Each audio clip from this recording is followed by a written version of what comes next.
Oh, well, good morning. Happy Thursday. It is halfway through the month of January. We are on January 15th. Thank you so much for joining me this morning. Beautiful day outside. Pray God's blessings on you as we gather together to study God's Word.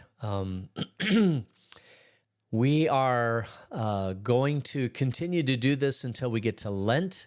And then at Lent, we're going to take which is February 18th, we are going to take a small hiatus and we're going to study something else for about 40 days going into Easter, and then we'll be back to whatever we were studying before. So I just want to make that make you aware of that. Also, a beautiful time of year in Vail. It was a beautiful day yesterday. It wasn't too hot, it wasn't too cold. It seemed like a pretty nice day yesterday. So I'm looking for a map here, and I'm just not finding one. So yeah. All right. Excuse me.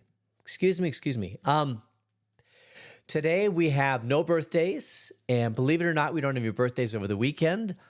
Our next birthday is I think on Monday or Tuesday of next week. We'll get that one when we get there. But no birthdays today. So I'm going to close out that, and I'm going to hold on. I'm just trying to answer a question in my head. Sometimes you have to do that. All right. Excuse me. La la la la la la la la la la. Little vocal warm-ups. La la la la la la la la la. Do you ever do vocal warm-ups in a choir? What a pity, what a pity, what. There's just lots of little tricks that we used to do to warm up the vocal cords, warm up the enunciation to make sure that we are enunciating every word properly. Let's see. Also, we are in mid-January, which means that pretty soon we're going to be... I know what else I want to tell you. There's a couple dates that I will be gone, and I just wanted to make you aware of those. I'll make you aware next week also. But on Monday, January 26th, I will be gone, so I will not be... broadcasting on that day. That's a little bit of a ways away. It's 11 days away. But I wanted to just let you know that there's one day in January where I'm going to be at a conference, and it will be impossible for me to broadcast on that day. So I wanted to make you aware of that. Where are we? Okay. All right. So we have an interesting study to get into today, so let's go ahead and get into it. We are in Numbers chapter 35. The Israelites have now defined the boundary for the promised land. They haven't allotted the promised land yet to the different tribes, but they've at least defined the boundary. The Israelites are sitting on the east side of the Jordan River. Eventually, they'll cross over the Jordan River, go into Jericho, and begin to conquer the promised land. But right now, they're on the east side. God is giving them things to do once they take over the promised land. And this is where we pick up the story, because we find out something about God that is absolutely phenomenal. And you won't want to miss this. So let's start reading in chapter 35, Numbers chapter 35.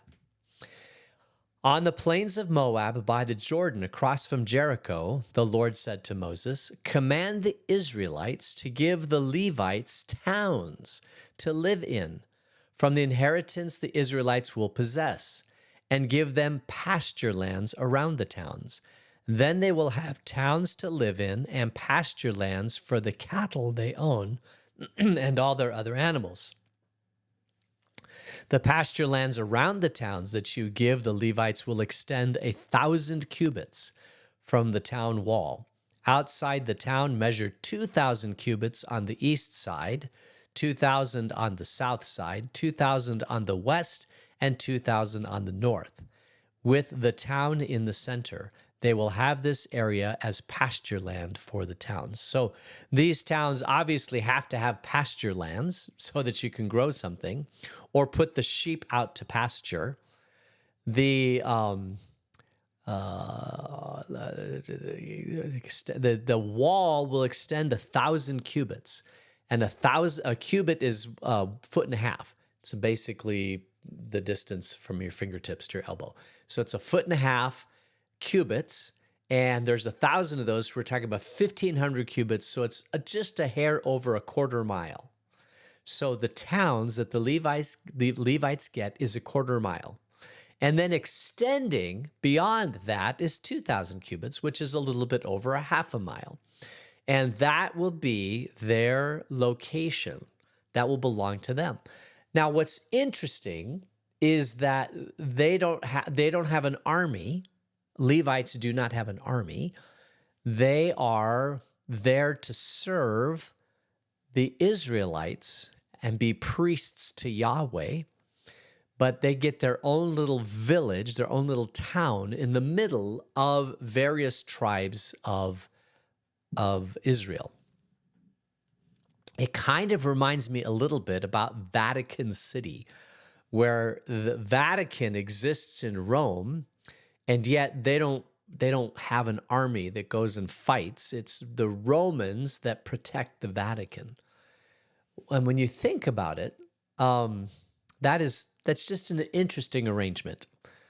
I think the Vatican is the smallest country in the world. It's its own kind of legal authority, but it gets protected by Rome. It's in the middle of Rome. It's an island in Rome, if you will.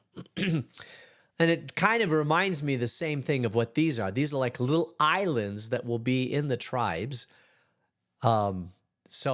This is what God is going to command, that once they reach the promised land, that they will have these little towns that the Levites will live in. Remember, the Levites do not get an inheritance of land because they are the priests. The tribes other than Levi get a portion of the land, but the Levites live at the blessing and under the protection and with support from the other tribes. All right. Now we get to something really interesting. Well, I mean, that was interesting, but this is even interesting. 6 of the towns, this is verse 6, 6 of the towns you give the Levites will be cities of refuge, to which a person who has killed someone may flee. In addition, give them 42 other towns. In all, you must give the Levites 48 towns together with their pasture lands. The towns you give the Levites from the land the Israelites possess are to be given in proportion to the inheritance of each tribe. Take many towns from the tribe that has many, but few from the one that has few. So there will be 48 Levite towns.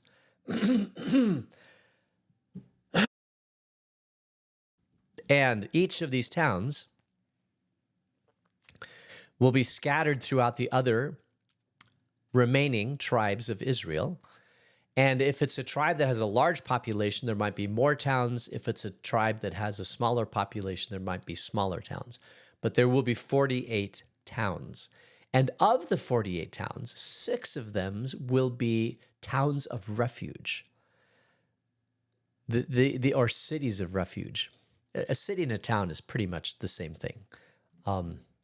Here in the United States, we have a little bit of a different legal in Arizona, we have an actual legal description.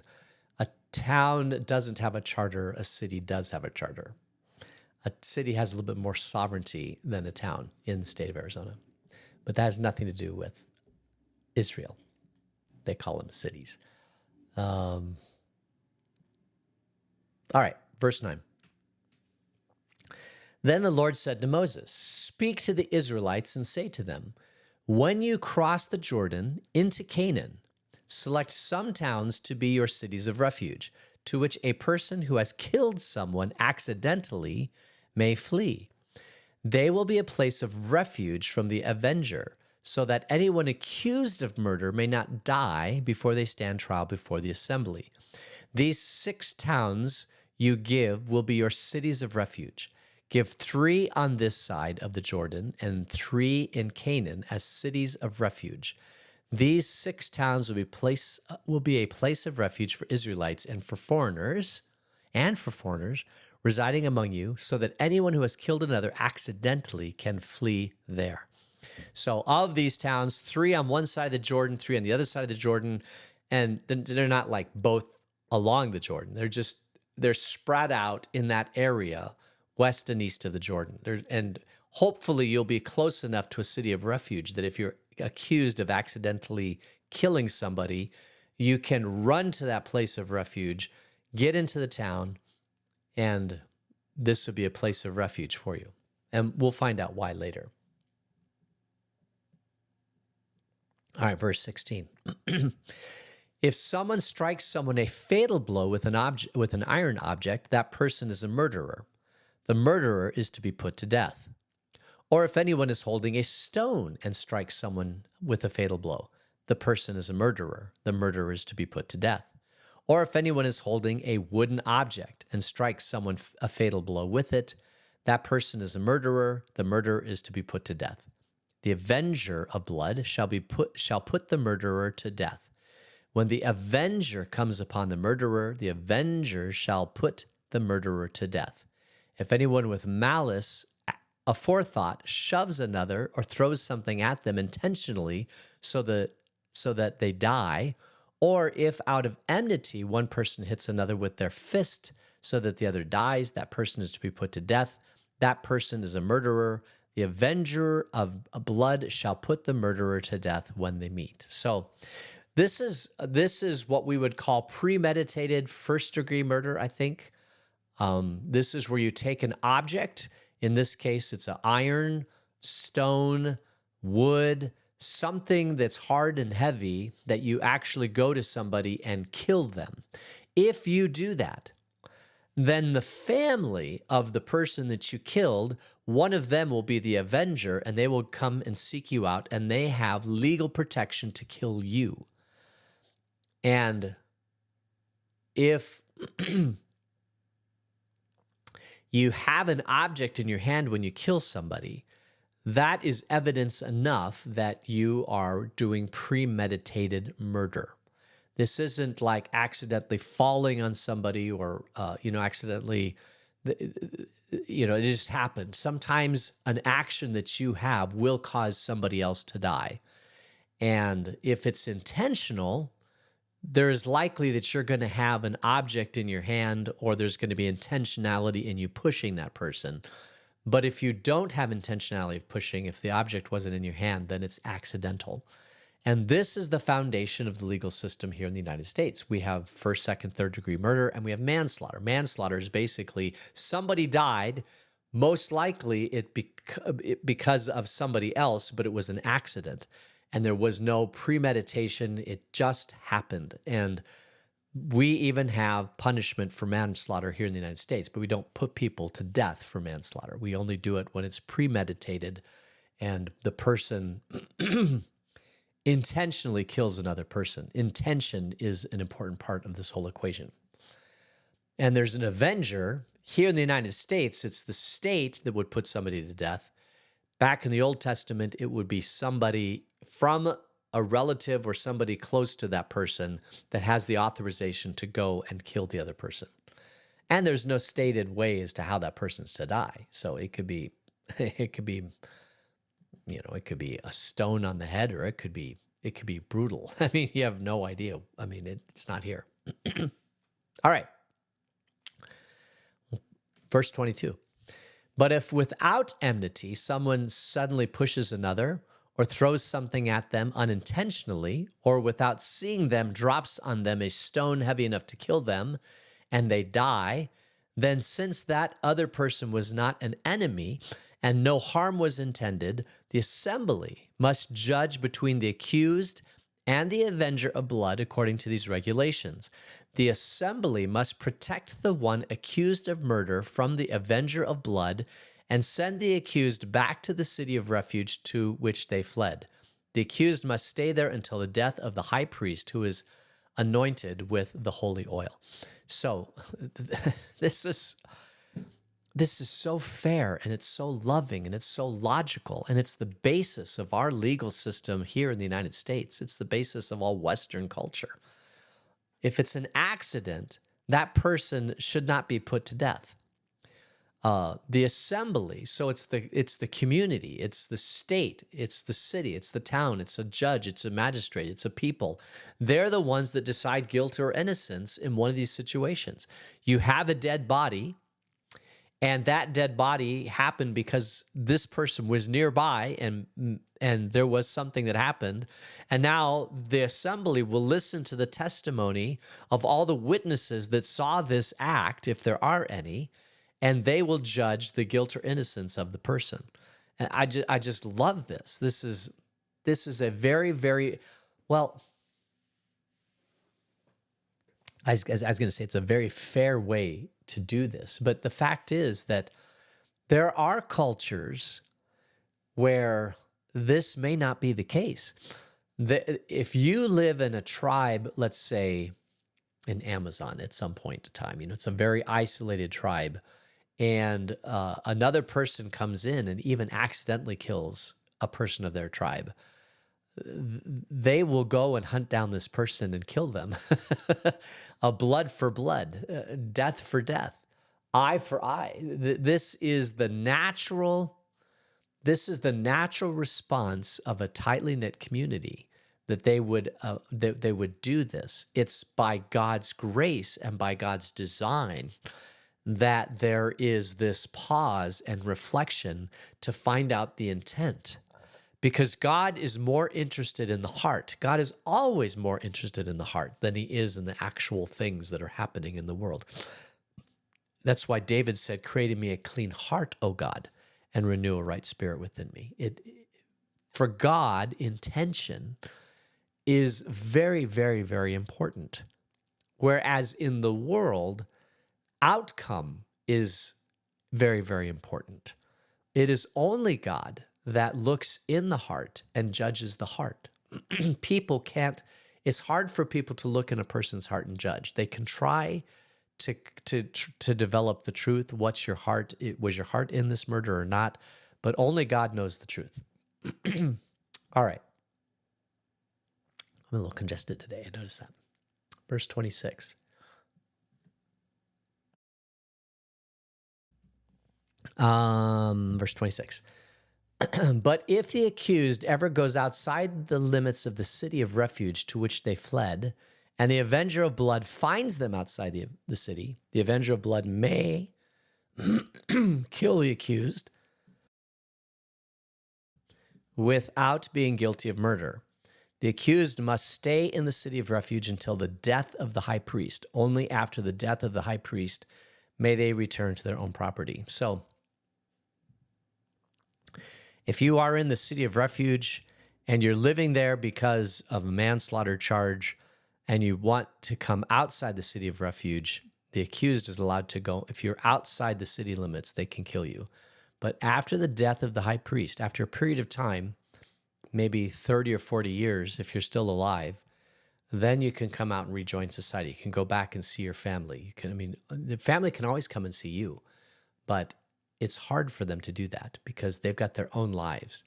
And for them to go into the city of refuge takes time, it takes energy. You have to have a lot of love and relationship with that person in the city of refuge to go and do that. This is kind of the foundation of our prison system in the world, right? For when we put people into prison, it's like putting them in their own refuge. They can live there, but they can't interact with society. Same thing here. You can live in the city of refuge, you can have a life, but you can't come and interact with society. You're too dangerous for society. People die when they're around you, basically. People die. You need me on that wall. All right, that's a quote from A Few Good Men. Verse 29. This is to have the force of law for you throughout the generations to come. Wherever you live, anyone who kills a person is to be put to death as a murderer only on the testimony of witnesses, but no one is to be put to death on the testimony of only one witness. So they have a trial, and this is also just an incredible act of grace. if you have this assembly judging between the guilt or innocence of a person, you cannot put someone to death if there's only one witness. There has to be multiple witnesses to say, yes, we saw it from different angles. Everybody saw the same thing. We are going to put you to death from that. But if only one person, because it'd be very easy for a witness to say, I saw it, and it could be a lie. And of course, it could be from multiple people also. That's called a conspiracy. But if it's one person, you cannot put somebody to death on the account of the witness and the testimony of one person, which also is just an amazing. You see threads of this in our modern society. All right, one last piece of this, verse 31. Do not accept a ransom for the life of a murderer who deserves to die. They are to be put to death. Do not accept a ransom for anyone who has fled to a city of refuge, and so allow them to go back and live on their own land before the death of the high priest. So in other words, you might think, well, hey, I'm going to buy my way out of this thing. I've got $1 million. So I'm living in this refuge city. Can I buy my way out of the refuge city? Or can I, if the community has judged that I'm to die, can I buy my way out of that? And the answer is no. No amount of money is going to prevent you from having the justice that you deserve. Oh, man. And this opens up a whole can of worms, because I believe that I have seen in my lifetime justice delayed or denied because a wealthy person is put on trial, and a wealthy person is able to hire some of the best lawyers possible, and they're able to avoid things. And we do say that this is not part of our legal system, but the fact is that money, the more money you have, the more power you have. And the more power you have, the harder it is for somebody to defend against you, to go up against you. It's just a natural thing. And on a flip side, when it comes to the political side of it, the more power and money you have, the more you're a target for people to come after you and to accuse you falsely of things also. So it's a very, very challenging position to be a leader in a political arena, because on the one hand, there will be people coming after you with false accusations. But on the other hand, if it's a true accusation, how do you get to the truth? It's just, politics is a very, very, very messy world to live in, if you ask me. And, okay, all right. We'll finish off this chapter, verse 33. Do not pollute the land where you are. Bloodshed pollutes the land, and atonement cannot be made for the land on which blood has been shed, except by the blood of the one who shed it. Do not defile the land where you live and where I dwell, for I, the Lord, dwell among the Israelites. So it's not just that you're following justice, but wherever bloodshed happens, it kind of pollutes the land. This is interesting. I think I've heard, I should look this up, but I think I've heard that if a person dies in a house, it's like brutally killed in a house, that people don't want to buy that house. It's kind of polluted the house. And it's kind of similar to what is going on here. I do not know if that's the case. I do believe that I've seen or heard of people that come in and rededicate the house and try to remove the pollution out of the house. Or the avenging of that death out of the house. There's probably some truth to that. I think I've got a book on my shelf where I can go through and bless every room of a house. And I've actually, believe it or not, done that for somebody. And I do wonder if that's because of a death that may or may not have occurred in that house. I have no idea. But that being said, death is not the natural condition. Death is an abomination. Death is the curse of sin. Death is never pleasant, ever. Even if a person dies a natural death, death is not the natural condition of a free human soul. And that's why God came in the flesh in Jesus, redeemed us, so that when we die, we are here with him forever. We have eternal life with him, which is a very, very grace-based thing. And we live in the eternal city of refuge where we will never die again. And we will never be accused again of anything because we are in the hands of God. All right, I think we'll leave that there. Let's close in prayer. Gracious God, thanks for this day. Watch over us until we meet again. In Jesus' name, amen. Look online. Good morning, good morning, good morning. Thank you guys for joining me. I appreciate it. What a great weekend. I pray, you're like, why? Because I can actually do some work around the house and clean up from we had somebody here for a very, very long time, from pre-Christmas until this last Sunday. We had kids running around just doing all sorts of things, and my house wasn't proofed for that. So I'm going to spend the next weekend or two kind of going through and cleaning up and putting things away and rearranging and putting toys away and all that sort of thing. So I'm looking forward to that. Oh, we have a house not far from us where there was a terrible murder. They could not sell that house for many years. They painted the house and fixed it up before it could be sold. Yeah. Yeah. Oh, good morning, Tacey. Good to see you. Pray all's well. All right. So,